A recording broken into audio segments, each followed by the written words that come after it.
Indwara y'umutwe ishobora gufata buri umwe muri twe bitewe n'impamvu zitandukanye, ariko ntago kuba ukunda kurwara umutwe inshuro nyinshi bisobanuye ko urwaye umutwe udakira. Kurwara umutwe ni uburwayi ukwabwo bufite ibimenyetso byihariye, no kurwara umutwe udakira ni uburwayi ukwabwo. Nubwo kurwara umutwe udakira bishobora guhuza ibimenyetso bimwe na bimwe no kurwara umutwe usanzwe. Mu magambo y'ururimi rw'Icyongereza, kurwara umutwe usanzwe byitwa headache, mu gihe kurwara umutwe udakira byitwa migraine headache. Iyi ni Ingando Online muteze amatwi. Nguhaye ikaze aho udukurikiye aribwo bwa mbere, namwe mudukurikiye mwaramaze gukora subscribe, namwe mutarayikora ariko mukaba mukunda ibiganiro tubagezaho. Uyu munsi tugiye kugaruka ku kiganiro kigaruka ku itandukaniro riri hagati y'uburwayi bw'umutwe usanzwe n'uburwayi bw'umutwe udakira, amoko yabwo, ibimenyetso byawo n'uburyo ushobora kuwivura bitewe n'icyabuteye. Ikaze mu kiganiro Ingando Online.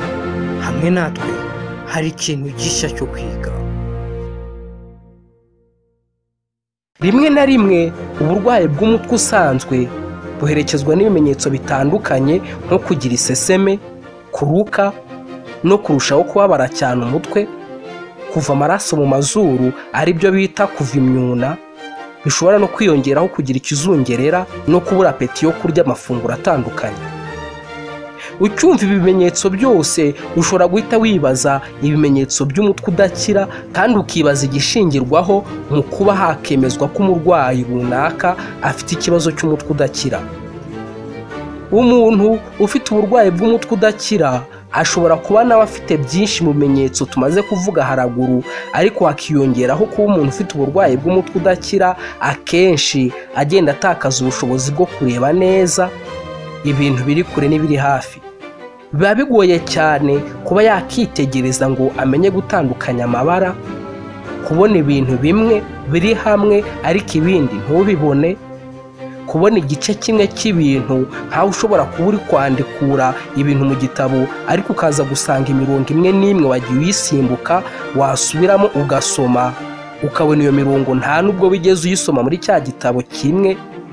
Hakiyongeraho ko umuntu urwaye umutwe udakira umurira mu ruhande rumwe rw'umutwe, mu gihe urwaye umutwe usanzwe aba yumva uburibwe mu mutwe wose.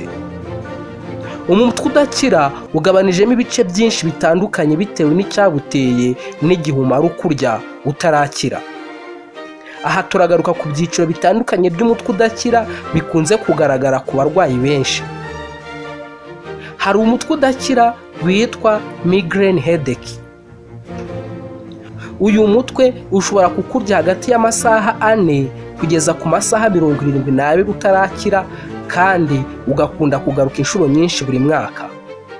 Hari umutwe witwa common migraine, bakunda kwitwa absence migraine. Uyu mutwe imibare igaragaza ko 80% by'abantu bakunze kurwara umutwe baba barwaye uyu mutwe mu bwoko bwa common migraine cyangwa se umutwe witwa absence migraine. Urwaye uyu mutwe nta kizengerera agira cyangwa ngo arebe ibikezikezi, gusa aba ari kubabara igice kimwe cy'umutwe. Hari umutwe nanone witwa classic migraine headache. Urwaye uyu mutwe we arababara kandi akagira ikizungerera kijyana no gutakaza ubushobozi bwo kureba neza ibintu bimwe na bimwe mu gihe umutwe uri kumurya. Hari n'ubundi burwayi bw'umutwe udakira bwitwa silent migraine headache. Urwaye uyu mutwe ntababara ahantu na hamwe, ahubwo yumva azungerera gusa, cyangwa kumva ntareba neza, cyangwa akabangamirwa n'ahantu hari urumuri rwinshi cyangwa urusaku rwinshi.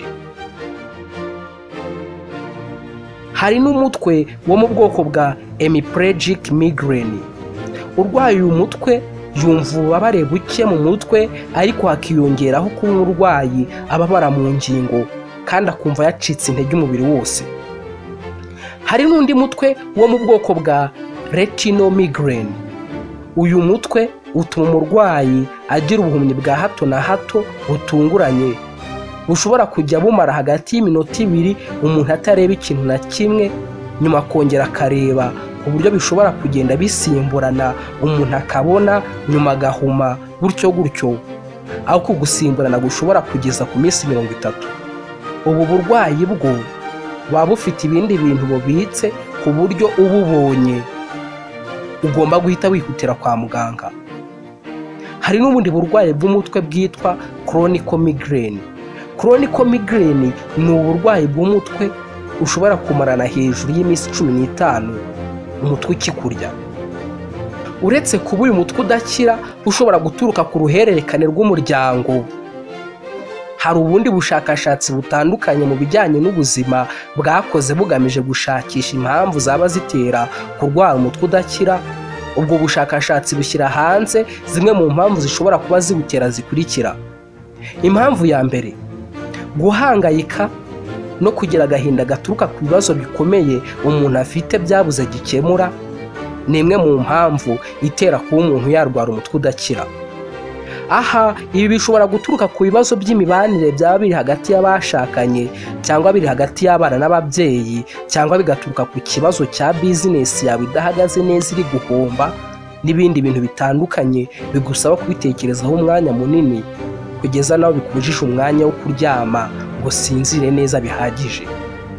Impamvu ya kabiri, kugira uburwayi ushobora guterwa n'ubundi burwayi umuntu ashobora kuba afite atazi, kuko bushobora kugaragaza ibimenyetso bitinze.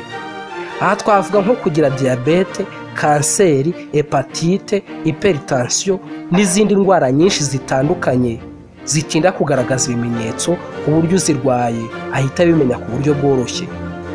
Impamvu ya kane, kugira imitsi yo mu gahanga cyangwa mu misaya idakora neza cyangwa ifite ikibazo mu mikorere yayo. Impamvu ya gatanu, kumarana ikibazo cyo kutituma neza igihe kirekire kizwi ku kwituma impatwe, nabyo bishobora kuba intandaro yo kurwara umutwe udakira. Impamvu ya gatandatu, kujya mu mihango kw'abagore bakaribwa cyane bikabije iyo batabyivuje hakiri kare, bishobora kuba intandaro yo kurwara umutwe udakira. Impamvu ya karindwi, gukorera ahantu hashyushye cyane cyangwa hakonje cyane, ahantu hari urusaku rwinshi kandi ukahakorera buri munsi cyangwa igihe kirekire, bishobora kuba isoko yo kurwara umutwe udakira. Impamvu ya munani, abantu bakora imyitozo ngororamubiri myinshi inaniza umubiri, ndetse n'abantu batajya bayikorana rimwe, abo bantu bose nabo baba bafite ibyago byinshi byo kurwara umutwe udakira.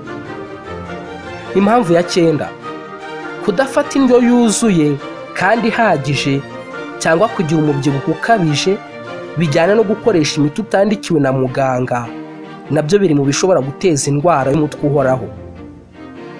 Icya cumi, gufata amafunguro yiganjemo ikinyabutabire cya kafeyine, kunywa inzoga n'ibindi binyobwa byose byongera imbaraga mu mubiri bizwi ku mazina ya energy drink, nabyo bishobora kuzamura ibyago byo kurwara umutwe udakira.